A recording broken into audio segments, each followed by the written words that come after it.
Il est 8 heures sur Studio Qualita à Jérusalem, 7 heures sur Radio J à Paris. Bonjour à tous et bonjour à toutes. Olivier Granilic au micro pour le premier rendez-vous avec ce matin l'actualité israélienne. Et on commence avec le Likoud qui se prépare à des élections en primaire qui doivent avoir lieu la semaine prochaine. Et les membres du Likoud et certains membres du Likoud en tout cas prennent position en faveur de Binyamin Netanyahou ou de Gideon Sa'ar. Il faut dire pour le moment, Binyamin Netanyahou jouit d'un très important soutien au sein de ce parti.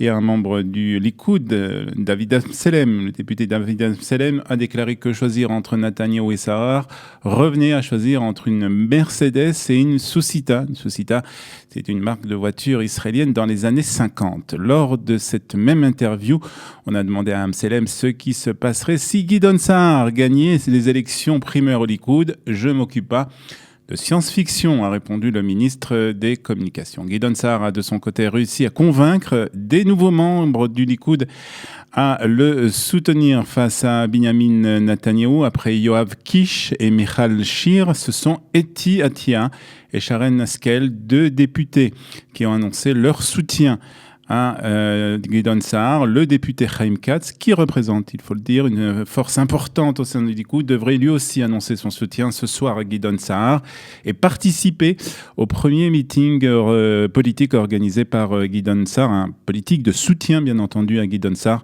qui est organisé ce soir dans la ville de Or Akiva, dans le centre du pays. Gideon Sa'ar a attaqué hier Binyamin Netanyahou sur sa droite et il a qualifié d'illusion l'idée d'une solution à deux États, une idée préconisée il y a quelques années, il faut dire, par le Premier ministre. Il a déclaré que les Palestiniens n'avaient jamais accepté de compromis et pas même les offres les plus généreuses proposées par Israël.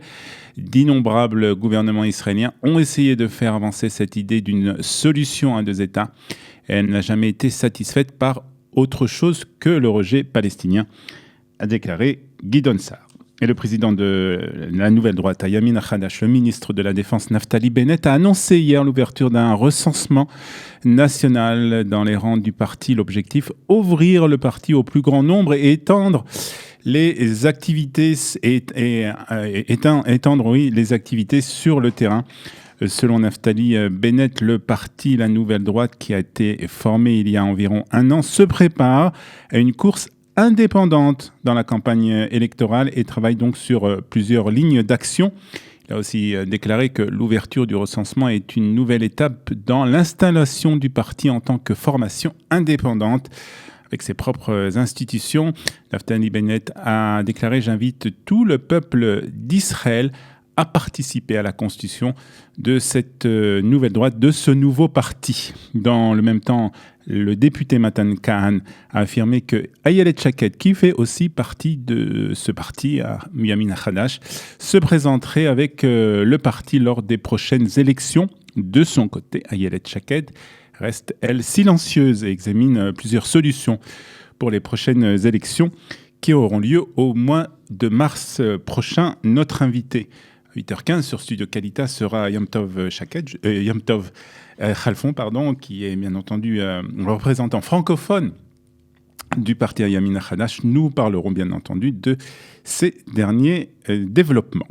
Avertissement de Binyamin Netanyahou contre le Hezbollah. Si le Hezbollah ose attaquer Israël, il le paiera très cher. C'est ce qu'a en tout cas déclaré hier le Premier ministre en ouverture du Conseil des ministres. Il faisait référence à une récente déclaration du major général des gardiens de la révolution islamique iranienne qui avait affirmé que l'Iran détruirait Tel Aviv depuis le Liban. Il a tout simplement révélé la vérité, a déclaré Binyamin Netanyahou. Le Hezbollah n'est que la branche qui exécute les ordres de l'Iran au Liban contre Israël, a ajouté le Premier ministre. Et le Brésil pourrait déplacer prochainement son ambassade de Tel Aviv à Jérusalem. C'est ce qu'a déclaré en tout cas Eduardo Bolsonaro, le fils du président brésilien, lors de l'ouverture d'un bureau commercial qui s'est déroulé hier à Jérusalem. Comme l'a dit mon père, l'ambassade du Brésil va déménager à Jérusalem. Ce n'est pas quelque chose d'extraordinaire, c'est censé être une chose normale et naturelle. C'est ce qu'a affirmé en tout cas Eduardo Bolsonaro. La Pax Brésil, donc cette agence brésilienne de promotion du commerce et des investissements qui opère sous la houlette du ministère des Affaires étrangères brésilien, a inauguré donc hier son bureau à Jérusalem. C'était en présence du Premier ministre Benjamin Netanyahu. Et le tourisme va bien en Israël, vous le savez, et particulièrement à Jérusalem. En effet, la capitale israélienne est la destination qui a connu la croissance la plus rapide au monde en termes de visites touristiques en 2018.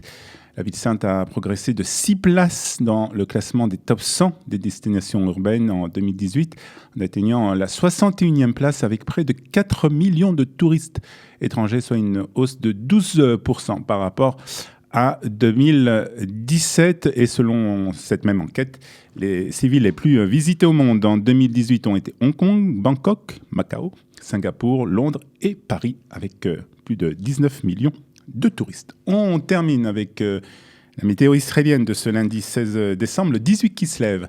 Il fera 19 degrés à Tel Aviv, 14 à Jérusalem, 21 à Tibériade et 23 degrés à Eilat.